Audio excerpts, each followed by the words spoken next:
சோழ நாட்டுல மன்னர் குடும்பத்துக்கு விசுவாசமான அதிகாரிகள் எல்லாம் சேர்ந்து கரிகாலனையும் அவருடைய தாயையும் தேடுறதுக்கு ஆரம்பிச்சாங்க. அதுக்கப்புறம் அவங்களுடைய தேடுதலும் ஒரு முடிவுக்கு வந்துச்சு. தாயையும் மகனையும் கரூர்ல கண்டுபிடிச்சிருக்காங்க. அதாவது இன்றைய கரூர்னு சொல்லப்படுற அந்த ஊர்ல தான் கண்டுபிடிச்சிருக்காங்க.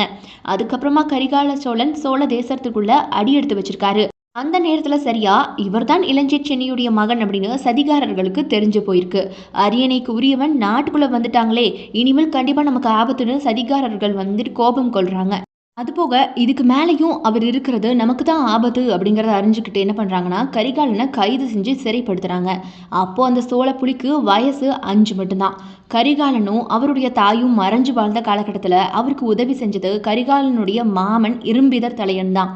கரிகாலன் சிறு பிள்ளையாக இருந்தாலும் அவர் தான் நமக்கு யமன் அப்படின்னு எதிரிகள் புரிஞ்சுக்கிட்டாங்க. இதுக்கு மேலேயும் இவரை விட்டு வைக்க கூடாதுன்னு முடிவு செஞ்ச எதிரிகள் என்ன பண்றாங்கன்னா கரிகாலனை சிறையிலேயே தீர்த்து கட்டணும்னு எண்ணி சிறை முழுக்க தீ வைக்கிறாங்க.